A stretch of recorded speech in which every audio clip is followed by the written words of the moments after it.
So if we're going to create a list, you do it like this. So this is a list is a data structure. So data structure is a structure of data that can contain multiple bits of data. So we've got a variable here, this list. That's our assignment operator. And we're assigning it. If you do square brackets, you can have as many pieces of data in here as you want, separated by a comma. So if I print this out, I'm just printing this whole list, you can see it prints out the entire list. If I want to print out a single item from the list, you have to reference it by its index position.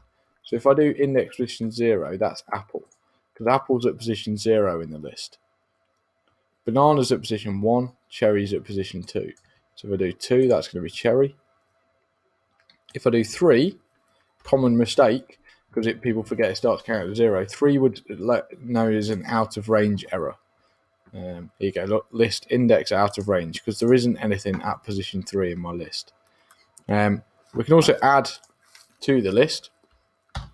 If we do dot append, so if we do this list dot append, then we add orange.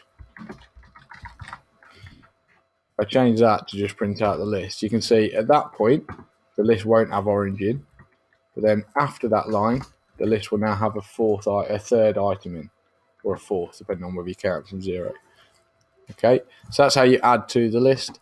If you want to remove from the list, you can just type remove and then put something in, and it will remove that from the list. So you can see now it prints out what it is at the start. It'll add orange or remove banana, and then it's apple, cherry, orange. Okay, there are lots more you can do with lists, but watch the other video for that. But that's basically the basics. All right, how to access a list, how to access individual items, how to add and remove from the list.